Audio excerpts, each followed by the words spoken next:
2018 Nissan Pathfinder. There's more incongruity in the cabin, where a glossy dashboard meets semi-matte, soft-touch door panel material. The fabrics are unremarkable and the plastics are hard, smooth and textured, maybe durable and easy to clean, but not exactly lending an upscale feeling, despite some Infiniti influence in other places. For example, the new Nissan Connect infotainment system with the touchscreen's pinch and swipe controls, tile icons, and connectivity. There are only two interior colors, charcoal and almond. The Pathfinder's size allows for a lot of elbow room, while Nissan does a good job balancing the challenging objectives of comfort, access, space and especially storage. There's a cup holder in each front door pocket, and two more in the center console along with two big trays. Also many bins, map pockets on the backs of the front seats, no less than 3 bottle holders in each rear door, and cup holders on each side of the third row. The comfortable front seats have good back support but little side bolstering, while the driver has a lot of adjustment. Our seat time included a long trip on the highway, and we have no complaints. The lack of bolstering doesn't do a thing for cornering, but the Pathfinder isn't the vehicle to be tossed around anyhow.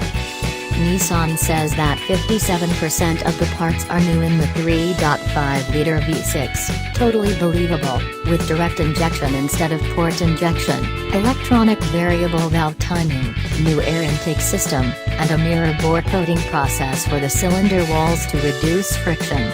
Compression climbs from 10.3 to 1 to 11 to 1. It takes these kinds of changes to increase horsepower by about 10% to 284, and torque nearly the same, to 259 pound-feet.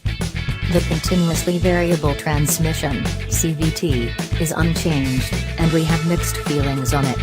Nissan's D-step shift logic enables the CVT to mimic the distinct shifts of an automatic, which is good, as it removes most of the high revving of a CVT. But it's sometimes slow to respond.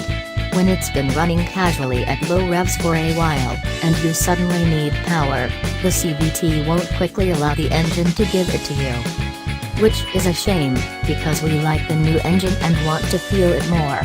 Nissan says it's about 0.2 seconds quicker from 0 to 60, and we guess that time to be around 6.5 seconds, pretty quick for an SUV of this weight. The suspension has been stiffened, with the front shocks 11% stiffer and the rear 7% stiffer. The front struts get rebound springs, and the rear rebound springs are 25% stiffer. The changes work. The ride is still comfortable, and the handling is more controlled, as the new suspension reduces body lean a bit. The hydraulic electric power steering is fairly quick and well-weighted, and it has decent on-center feel. There's some torque steer in front-wheel drive models, but not in the all-wheel drive versions, which send most of the power to the front wheels until it's needed in back for traction or stability.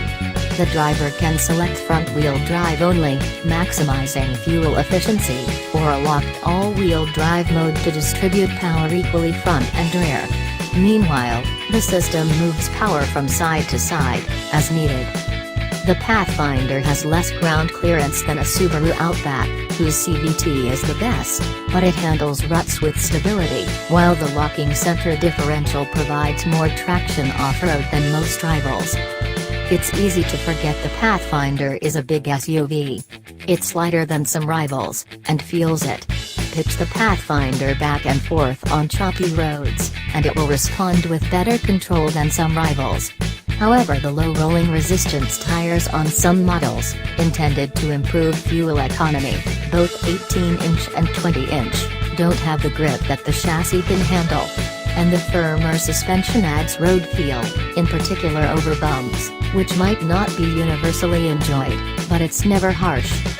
Nissan concentrated on reducing vibrations and road noise, and the result makes Pathfinder better than some others in the class. The CVT still drones a bit.